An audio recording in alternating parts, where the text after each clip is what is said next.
David Katzmeyer here with the Toshiba SL417U series. This is the 46-inch version. There's also a 42 and a 55-inch member of this series. This review will apply to all three.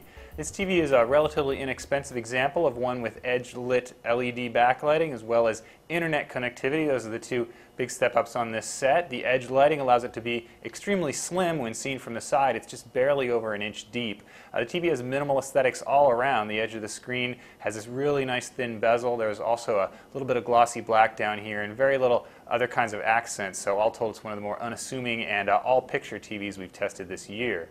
Toshiba's glass top stand and angular stock are kind of the only distinguishing external features on this TV. The Internet suite on the SL470 consists of Netflix, Vudu, and a few others, including Blockbuster and Cinema Now. It's missing Amazon Video On Demand and Hulu Plus, however, so it is less equipped than some of the other competitors. There's also Yahoo widgets in place of an app store. Of course, there's a whole lot of widgets, and most of them are pretty useless, but you do get a cool fantasy football widget, sports and weather, and the addition of Twitter and Facebook in there, so at least this TV has those bases covered. One nice extra on the SL417 is built-in Wi-Fi, so you can connect this TV directly to your home network without having to run a wire.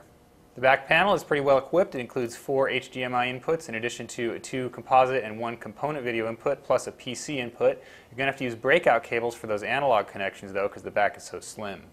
The SL417 also includes a pretty good array of picture adjustments. There is a color management system, but it doesn't work as well as we'd like to see. There's also a 2-point grayscale, so that's a little bit less than the 10-point tweaks available on some of the other competitors. We'd also like to see the ability to adjust de-judder beyond the 2 presets.